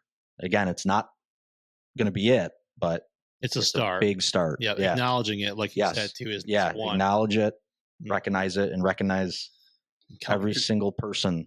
Yeah. Count your days, man. Yeah. If you have, if in 1 week, if you have more bad days than good days, you got to reevaluate. Yep. Yeah, absolutely. Absolutely. I mean, kind of like I put in the comments, you know, we need to get comfortable with being uncomfortable first. Yeah. You know, even challenge yourself. Go do something you're not comfortable with, you know, and just get yourself past that weird stage and learn, like, no matter, like the first I'll go back to fighting. The first time I wanted to fight competitively, my karate teacher made me get punched in the solar plexus, because when you're a young kid, not much worse and than that, you get the wind knocked out of you, you think you are gonna die. Yeah. And so he had to show me that it was gonna happen, and I was gonna stand up and be able to breathe again. Like I was, and that's how it is. It's like you need to know that whatever you go through, you're gonna get hit. Yeah. But you're gonna survive. And you know, it's not the end of it there. You know, I took that first breath, I was like, huh. After that, I was like, well, I know how it feels. Don't want I that know again. I'm hurt, you know, and but I'm alive. Yeah. That's it. Yeah. No, I didn't want to bring this up, but I feel like I have to. Oh God. Because it's like I've always liked the saying, but a lot of people think it's a corny saying from the. Are you gonna go from like Rocky? Not Rocky 1. It's like Rocky like 5 or 6. I don't know. Whatever. Yeah, with what's his face? Apollo's son. Where he or his son. Yeah, he's telling his son. Yeah, where it's not about how hard you hit; it's about how hard you get hit and keep going forward. Right. It is true. Yeah, so true. And then he starts talking about, you know, how life is, you know, it's tough, and it fucking is. It keeps swinging at you, and you can choose one of two things, you know, keep going, or you can be in that dark hole, and it's not fun. No, it is not fun. I mean, your mindset has to be there's no stopping. Like you got to go, because if you slow down, you're stopped. Yeah. So I want to ask one thing. Have you guys ever? Is this a never have I ever? No. Oh, all right. We could do that. No. Have you guys ever, like, I don't know, tried to toughen yourself up so much in situations where you've almost become like numb now? Like, oh fuck yeah, dude. Where, like, you know, you should be emotional, and you know. Disassociation, I think, is what it's called. Yeah, right? There you go. Yeah. Are you sure you're not a therapist? I'm not a therapist. No. But it's an awfully big word. It is. I would have had to Google that one. I've been through enough shit. But yeah, dude, for real. Like, and it's funny that you say that, because you know, I mean, I'll admit it. I did it today, actually. So, like, you know, I have some pretty stressful situations pretty much daily with what I deal with, and like, you have to talk to certain people that, like, you know it's gonna just fucking blow. And it's like, all right, shut the feelings off. You know? And it's exactly what you have to do sometimes. And I don't know if it's healthy or not, because I'm not a therapist. Right. But yeah, dude, I mean, I do it all the time. Yeah. And it works. It gets me through it. That's my perseverance part. Right. So get you through those tough conversations, those tough situations. You just barrel through, man. Yeah. You get to the other side. I mean, as long as you get to the other side, to me, that's all that matters. Right. Yeah. Right. You know? But have you? Yeah, I know. It's definitely unhealthy for me. I know, like, with loss, I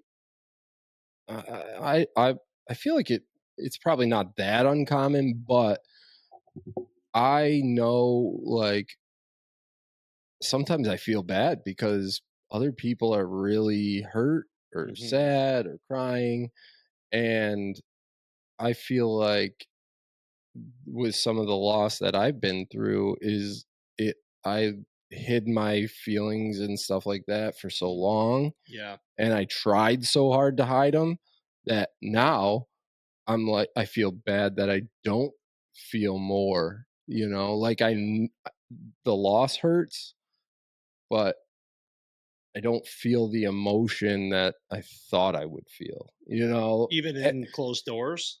Well, so that's the other part of it is it's almost like super delayed. It takes a lot of time and then it'll hit me hard, right? Yeah. Yeah. That's pretty normal. You I know, think. it's like, I'm like numb to it for so long. And then I'll think about it at a random time and be like, holy shit, that happened. Yeah. And then I'm like, fuck. Yeah. That hurts. Yeah.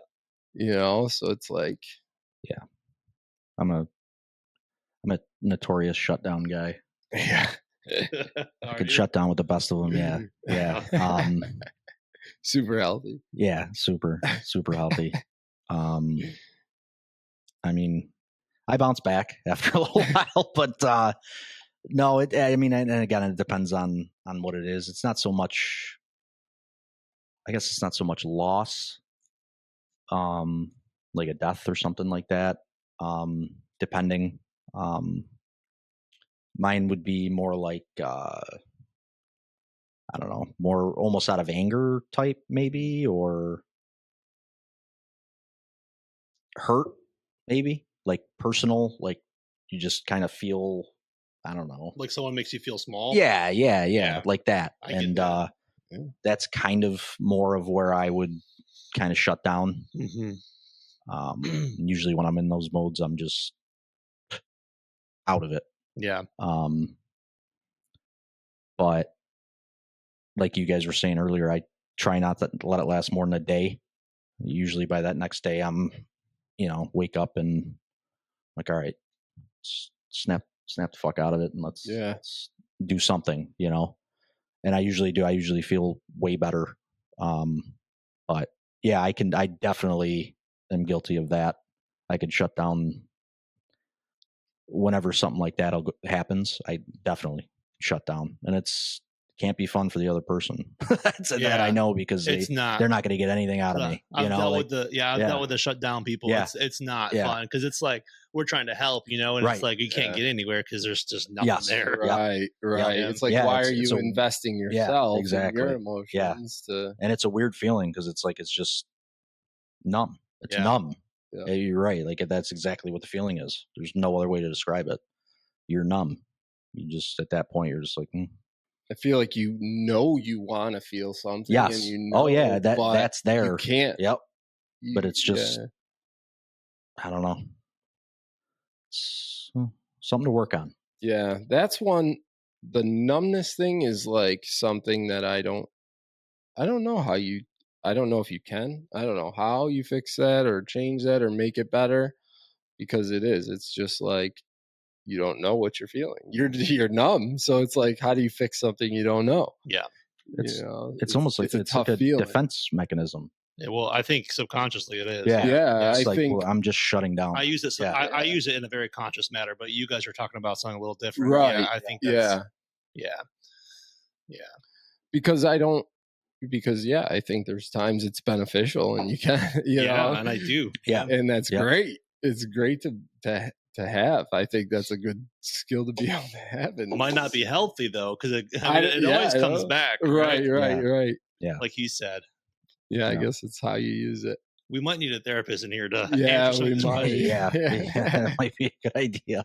Who's it there? Any of you 4 viewers a therapist on here? Man, it was just 7 too. Yeah, I was gonna say we got up to 7. Wow. Yeah. My God. Oh man, I really wish Trisha expanded more on his. No, he did the one hit. And I'm out. Mysterious man. Just pop in and pop out. Ugh. Damn. So yes, Ariana's been our most active listener. Yeah. I don't know. I mean, you guys got anything else? I mean, I think we covered the basics of it. Yeah, I mean, I think we just open up. There's so much to it that, I mean, we wanted to, we could just continue to have different conversations. Yeah. I think just bringing awareness, and it's just like any other thing, and there's always a group that you can bring awareness to, but like this is one that is actually, I think it needs a little bit of light on it. I really does. It's just knowing that, and it's cliche, but you aren't the only person feeling like that. You're not the only person going through what you're going through. Not even close, actually. Yeah. So again, it's just kind of taking that chance, just trying to get better. You have to want to. Well, that's it. Nobody can make you get better, Yeah. And I think it's, oh, sorry, dude, I didn't cut you off. No, that's. Yeah. I mean, the thing about it is what you said, you have to want to make it better. And like, I wish that a lot of people could understand, including like my best friend that's no longer with us, like it can be a lot better, and it's probably not that far away. Right. You all have probably seen that meme on Facebook or whatever, with the guy digging the hole almost to the gold, and then he turns around and walks backwards. Yeah. It's like, that's true in so many scenarios. Yeah. It's like, but you just got to keep moving forward, and at any cost. Just eventually, if you change your lifestyle, if you change the things that you were doing before, Jordan touched on this a little bit ago. Like if you change up what you're doing every day, your outcome is going to be different. Yes. But if you do the same shit every single day, well, that's what you're going to get. Yeah. Yeah. So, but not everyone knows that, and not everyone thinks like that. And when you're down in the gutter, so to speak, you're not thinking that way. You don't have the want to do anything else. Right. You don't it's a physical thing too. You don't even want to do it. Yeah. I think that's another thing too, is another important thing about talking is, I know I'm guilty of it. If I'm feeling bad or something's not going right, I almost get mad at other people for not reading my mind. I shut down. I mean, I don't really have a recent example of it, but I'll shut down and get even more upset that no one's acknowledging that I'm not feeling okay. But I didn't come out and tell anyone that, It's like it's like the same thing. We tell women we can't read minds, like, right, but then I turn around, if I'm not feeling great, or I'll just go, I'm good, and then I'll get mad that you're not picking up the signs I'm putting out. Like, no, we gotta not expect people to be mind readers. It's right about changing everything and finding peace. It's the most real comment all night, for me at least. Yeah. Yep. You're feeling like shit. Well, it's like everybody always definition of insanity. You keep doing the same thing. It is, expecting. It actually is too. 100%.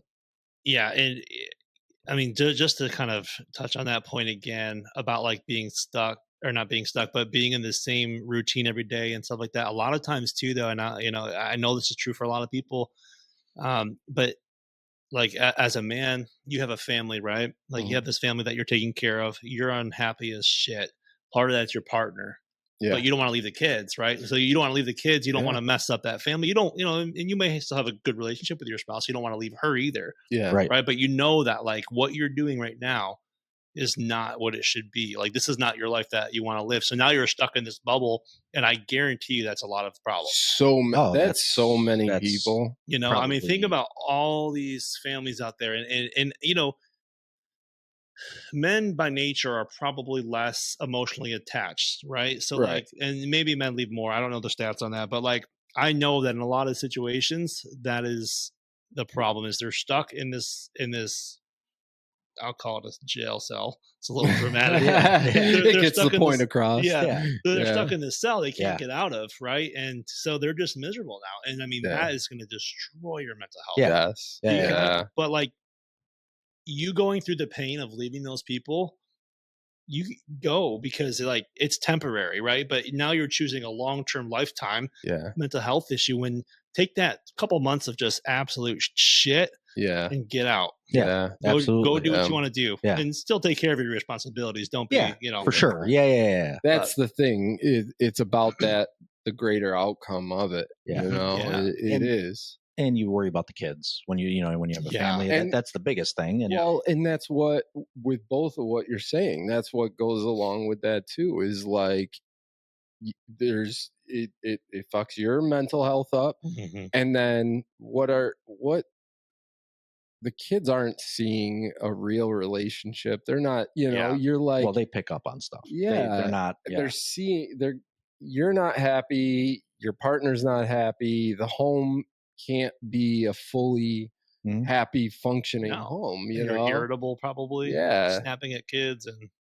And that long term.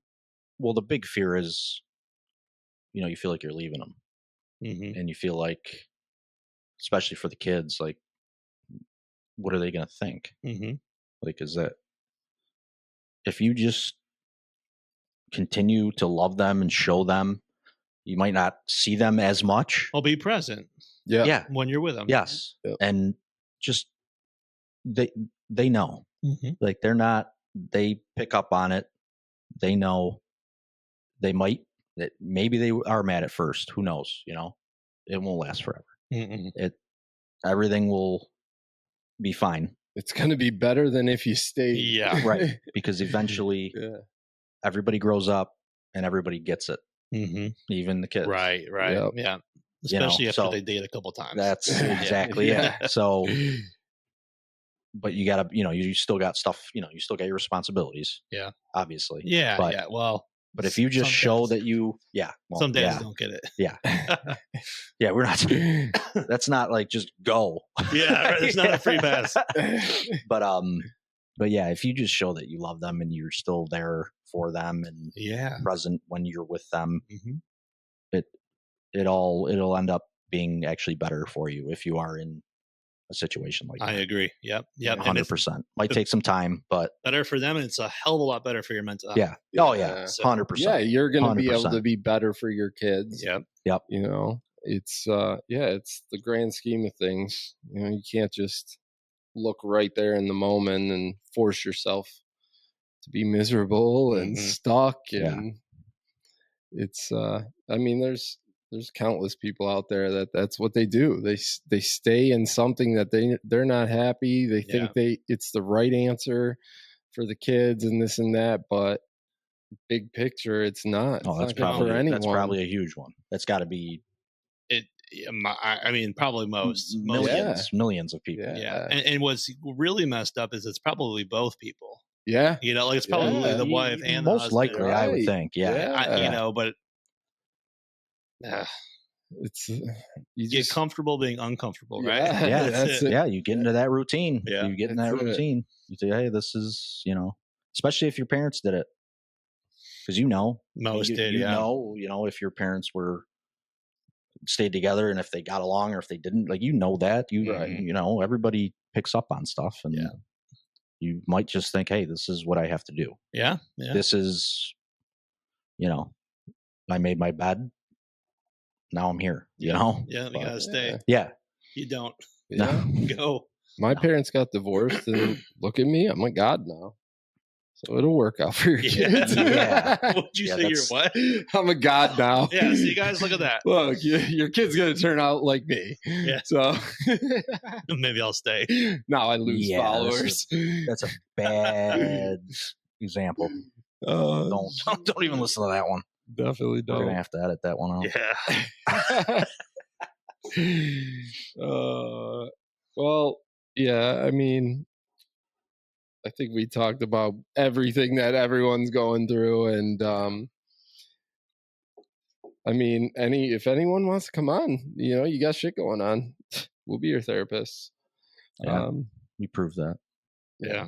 Maybe that's a segment we could do, have people call and we'll be a therapy hotline. Ooh, we're professionals. Yeah, we have to get we need a disclosure. Yeah. Yeah. Well, some kind of release form. Or, yeah. But no, I mean, so big things before we wrap it up here is just know it's okay to share what you're going through. It's not about how the other person reacts. Go to someone else. Just keep talking, keep getting it out there. The same thing we've said. Take that first step to feel uncomfortable. Once you do that, the rest will be easy talking. Get yourself, know what it feels like to be uncomfortable. Yeah. That you're gonna make it once you talk, and and keep going from there. Take small steps for the grand scheme of things. Yeah, baby steps. It's worth it. Yes. You're not going to solve it overnight. You're going to get stronger each step at a time, baby steps. And the slower you take it, the more detailed you make it, the better, the stronger you're going to come out on the other side. And if you're listening, or if you do listen to this in the future, I got a challenge for you that if you know someone that you think is going through some shit, doesn't matter what it is, big, small, whatever, I would love to challenge you to go out and just ask about it, talk to them, spark a conversation. Or if you're going through some shit yourself, go talk to someone. Do something you wouldn't normally do. And then if you want to share with us, let us know. I'd love to hear that someone went and talked to someone and you guys are great now, but go talk to someone. Mental health is everything. We know it in sports. We know it in everything. Oh yeah. That's the biggest aspect of it. So we got to make it more existent out there for everyone. I'll post a bunch of resources and stuff like that we have. There's a ton of support out there, but if none of that's for you, then find what works for you. Talk to someone. But yeah, I mean, it's been awesome. We appreciate anyone that came on, added to it. What's up, Bill? And Andrew, thanks for coming on with us. Man, thank you. And I'll probably be on a couple of these. So I hope so, sure. man. And thank you for the studio. Yeah, for real. This huge. This is huge for us. Huge. As we hit our peak viewers as we're leaving. Hey, I don't care. I'll stay on if more people got shit to say. Yeah, if anyone wants to come on, don't hesitate. I mean, I know as popular and viral as we are, it's kind of intimidating. But come on, let's sit and talk shit, and we'll do some more upper ones coming up soon. But I think this is a super important one, and we'll keep it rolling from here. But we'll wrap it up from here. Cool. Thanks, guys. Absolutely. And we'll catch you guys all later. Thanks for popping in. Thanks, Ariana, for being such a big contributor. Yeah, that was big. All right. Thanks, guys. Go Bills. Thanks. Thank you.